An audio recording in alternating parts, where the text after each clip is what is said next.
own or have ever owned an anime figurine, then you may have likely experienced this. Unfortunately, anime figures can just be liable to breaking, whether it be due to colder weather or just older materials. Or in the case of this particular figurine that I got on Vinted, unfortunately the postman somehow managed to snap Ryomu's neck. Brutal way to go. And if this has happened to you, you may be wondering how on earth to fix them and bring them back to their former glory. And luckily I am the girl for the job, because I have been collecting figurines for nearly 15 years and I have dealt with a lot of breakages. And so let me tell you what you're going to need. First of all, you're going to want a manual hand drill. You can get these on Amazon, eBay, AliExpress, but they are designed for hobbyists who usually work with small figurines. And ideally you're going to want one that comes with multiple different nibs in order to make sure that you get the right size. Next, you're going to need some metal to use as a pin, as a rod to hold everything back together. Personally, I just repurposed one of these Wilco panel pins, which you can just use to hang up your photos. They are incredibly cheap, cheerful, and they get the job done. And finally, you're going to want some glue, and personally I chose this particular brand of plastic glue, not only because it's just highly rated, but it also comes with one of these, which is actually a really useful plastic nib,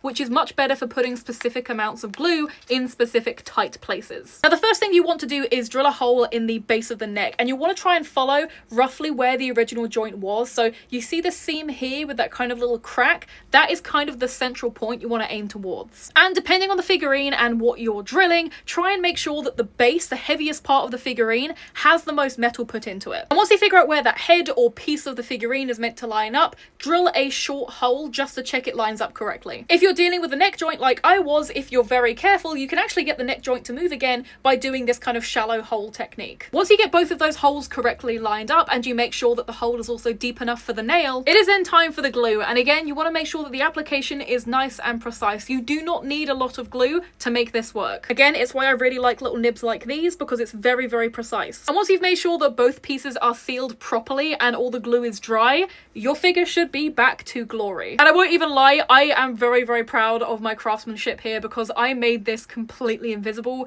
and now her neck is super strong. Thankfully, I had the expertise to fix this statue, especially to this degree, and hopefully this tutorial has at least given you some guidance on how easy it can be to fix your figurines, especially ones that are more expensive or harder to replace.